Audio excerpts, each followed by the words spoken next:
Tyler Burniston is a former member of the Navy, Coast Guard, and military police. He's now a volunteer with the Guardian Marine Rescue.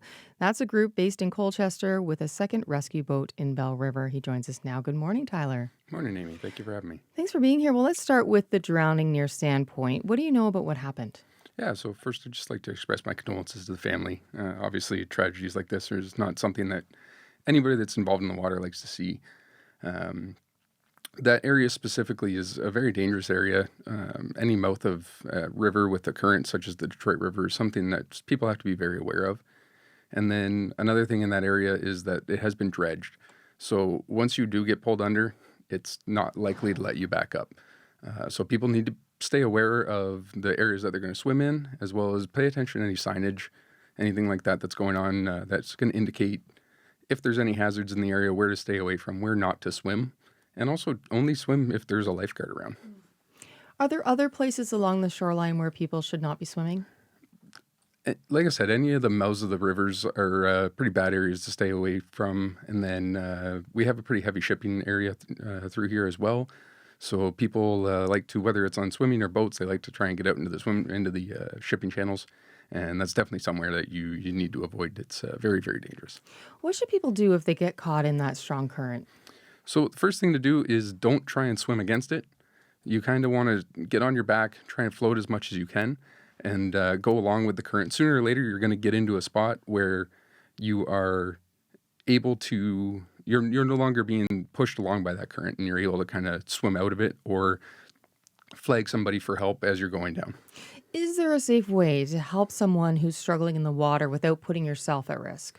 Yeah, so the last thing you're ever going to want to do is jump in the water yourself.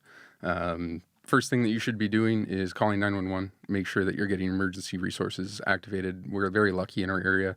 We have multiple police boats, fire boats, our own organization, Coast Guard. Get those services activated. And then if there is something such as, it's called a Kisby ring, it's a big orange ones, you see them down by the water with a line attached. You're going to want to throw that to somebody. And ideally, you can get it to them, or at least close enough they can swim to it. Once they grab it, you can kind of pull them back in. But like I said, the last thing you ever want to do is enter the water. In your experience, what is the number one way that a tragedy on the water could be prevented? Being aware of how dangerous the water is. A lot of people just look at the water and they say, "Oh, hey, it's a nice day out. Let's go for a swim." Right? Okay, but you need to know what's the weather going to be like an hour from now. It can change very quickly. And what's the area that you're operating in? Is there a lot of boat traffic? Is there a lot of current? That kind of thing. It's things you have to pay attention to that could be hazards for you while you're swimming. How often are you rescuing people who didn't have a life jacket? I would say a fair amount of the calls that we go to. I'd be hard to put an actual solid number on it, but it's a considerable amount.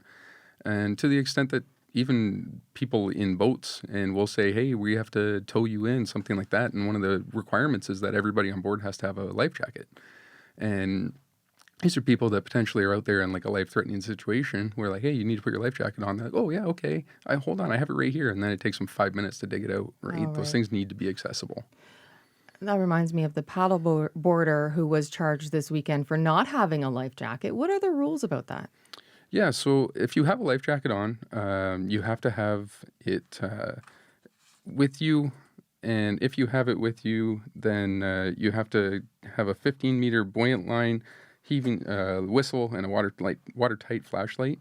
However, if you have it on, you only have to have a whistle with you.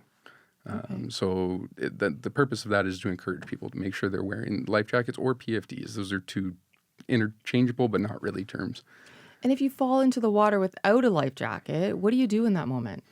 So if you have something close by that you can jump up onto, if it's a paddleboard, something to hold on, you might not be able to reboard it, but at least something to hold you up. If you're too far off the shore, if whatever, then you want to make sure that you are not going to try and swim for shore. You're likely not to have that capacity in you. You want to try and tread water, float on your back as much as you can, signal for help. Preserve your energy. Exactly, yeah. How do alcohol and cannabis affect water safety? What are you seeing when it comes to people who are consuming those and then trying to swim or drive a boat?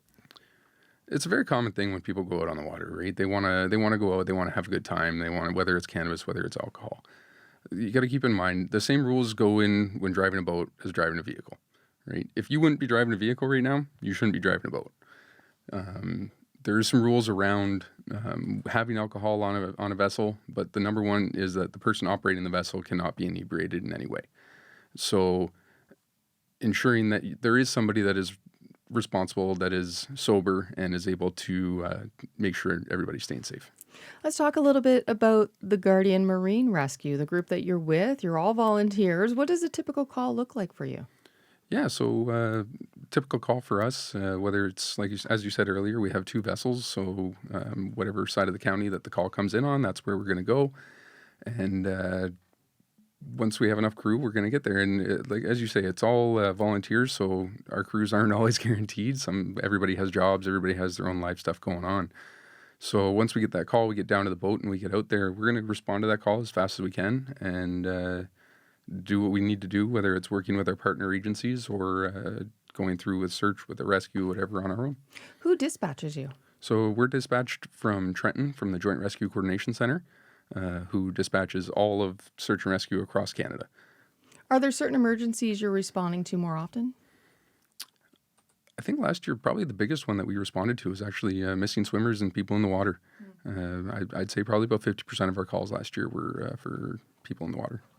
You've been a Marine, you've been a Coast Guard, a military police, now you're volunteering on a vessel. What keeps you doing this work?